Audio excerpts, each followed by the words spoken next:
What's up everyone and welcome to Ben's Car Reviews. I'm Ben and today we'll be dissecting the 2024 Mazda CX-5. Let's get right into it with the chart. If you like having many trim options to choose from, Mazda has you covered here with the CX-5 because there are 8 of them. And I'm not going to read them all out because that would take about 10 minutes, but there you go. Starting out the 2.5S Select, just under $30,000, and that 2.5 Turbo Signature rounds you off at just over $40,500. So across these 8 trims, you have a price difference of about $10,500, $11,000, whatever you want to call it. That's phenomenal in my opinion to have so much accessible to you and still all really under $40,000. So, props to Mazda. Engine options all the way up, all the S trims. You're gonna have a 2.5 liter 4-cylinder, giving you 187 horsepower and 185 pound-feet of torque. Not the quickest, but that's not slow by any means. You can still move along. The turbo trims will be a 2.5 liter turbo 4-cylinder, 227 horsepower, 320 pound-feet of torque. Significantly more power here with that turbo. And Mazda says on their website, if you go with 93 octane, your horsepower will be at 256. So they're definitely trying to get you to go with that 93 to unlock its full potential. Usually don't see that when making these videos, going through brand sites. So interesting little addition there. Both are paired with a 6-speed auto. All are standard with all-wheel drive. Phenomenal to see that. I love that from Mazda here. MPGs, the non-turbo is 26 city, 31 highway. Turbo does take a little bit off, but not too bad. 22 city, 27 on the highway. Real quick, guys, here at Ben's Car Reviews. I try to bring the most accurate, relevant information in 10 minutes. There's no misleading and no waste of time. If that's something that's intriguing to you and you like this content as you watch, please like and subscribe so you can continue to grow the channel. Let's keep going. The CX-5 has been the long-standing best seller for Mazda. It was one of the top-selling vehicles in 2023. An attractive design, adequate power, the Sky Active all-wheel drive system, and overall comfort are all factors contributing to those high sales numbers, and Mazda has set up this 2024 CX-5 to carry on that success. The overall design is largely familiar, but modern enough to keep it relevant in a very competitive segment of cars, arguably the most competitive, which is SUVs. You're going to get LED lights all around for your CX-5 for the headlights, taillights, and daytime running lights. The Premium and Up gets you standard adaptive front lighting. Obviously, Mazda has a very signature look with their light designs, and I've always been a big fan. You can always tell it's a Mazda. Bottom trims are going to get 17-inch wheels and works up to 19-inch. The Carbon Edition has exclusive polymetal gray metallic paint, along with 19-inch wheels with 19-inch aluminum wheels with a black finish. Beyond that, these wheel designs really don't differ much from each other. When you have so many different trims on a vehicle, that can really be changed in so many ways. Like the CX-5, you can only change it so much. Wheels are a major way to make the top trims appear elevated, and I'm just not seeing that here from Mazda, which is disappointing. They all look very similar. I would like to see more contrast, or at least a wheel that gives off a look of more luxury, like you're paying more for it. All wheels are wrapped in all-season tires, and great news, you get a spare. You get dual exhaust tips on all trims, which gives it a nice sporty look. The carbon trims get larger outlets. Color options are top-notch, which is no surprise for Mazda.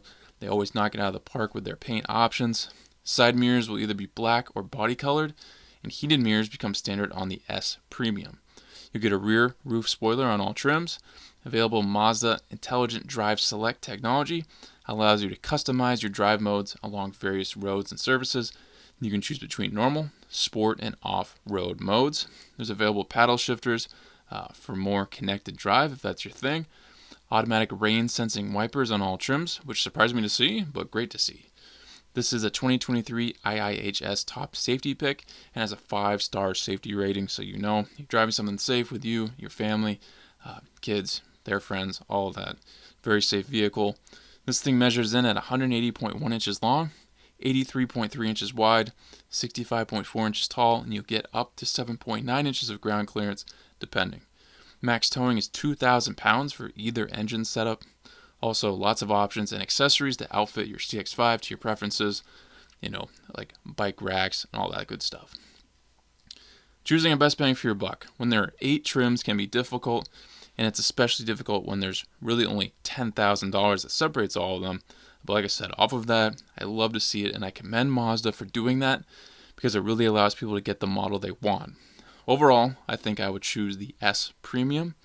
Personally, I like the S Carbon Edition exterior better, but I think overall, which is including the interior standard features also, the S Premium will get you the best bang for your buck, and we will get into those interior features next. The other plus side is it's sub 34K, and while still being 4 trims up the ladder, and of course you're still getting that all-wheel drive, which some vehicles far more expensive than this don't even have. So I'm really impressed with what Mazda has done with this lineup. First impressions of the interior aren't jaw-dropping, but sometimes less is more. It's simple in design, but it's an attractive, simple, and I think that's fine because the amenities aren't subpar. The top of the dash is centered by the standard 10.25-inch full-color infotainment touchscreen.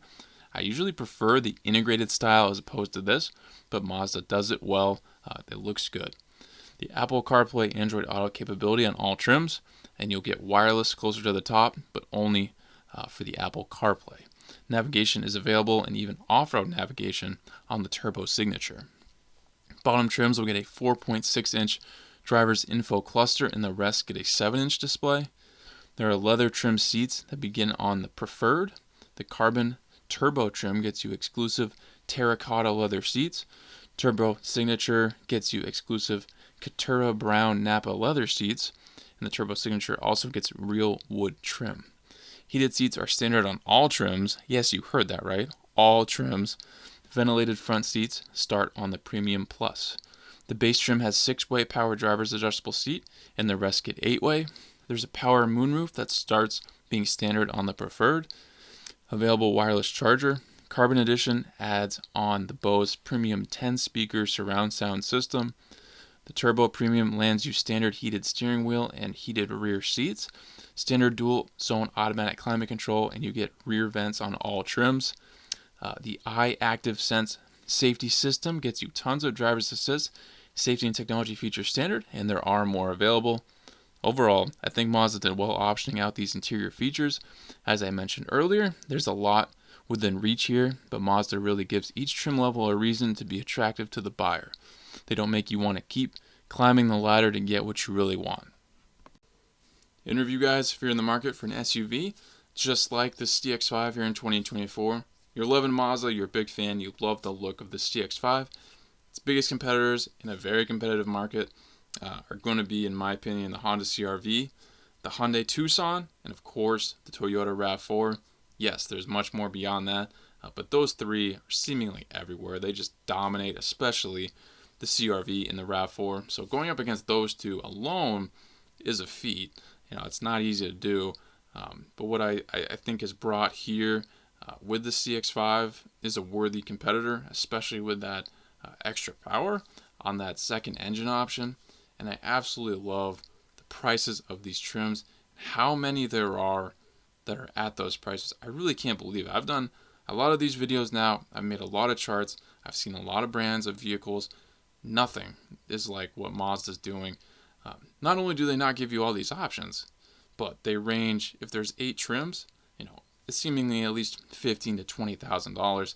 Certainly not barely over 10. So big time props to Mazda, letting people get in these vehicles, even a higher trim level, without absolutely breaking the bank. So if you want to go with the CX-5 in 2024, I think you're making a great decision. It should be a great vehicle for years to come.